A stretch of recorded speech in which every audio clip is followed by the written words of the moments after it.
Philippiens 3, le verset 5. J'ai été circoncis le 8e jour. Je suis issu du peuple d'Israël, de la tribu de Benjamin. Hébreu né d'Hébreu, en ce qui concerne la loi, j'étais pharisien. Du point de vue de zèle, j'étais persécuteur de l'Église. Par rapport à la justice de la loi, j'étais irréprochable.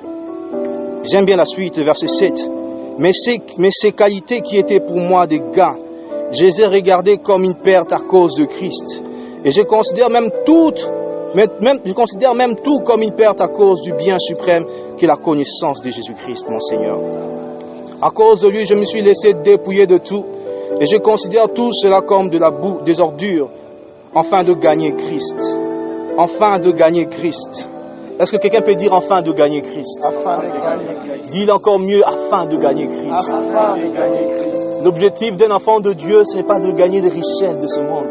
Car la plus grande richesse, c'est lorsqu'on gagne Christ.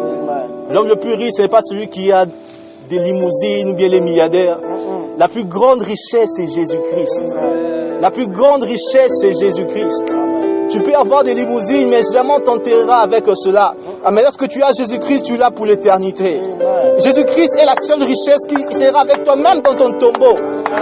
Il est la seule richesse qui sera avec toi même dans ta mort. La Bible dit, tu prendras de cette eau, tu auras encore soif. Mais ce que je donnerai sera comme de fleuves d'eau qui coulera pour l'éternité dans ta vie. Oh, la vie de Christ est pour l'éternité. Cette femme avait une cruche d'eau, mais lorsqu'il a causé avec Jésus,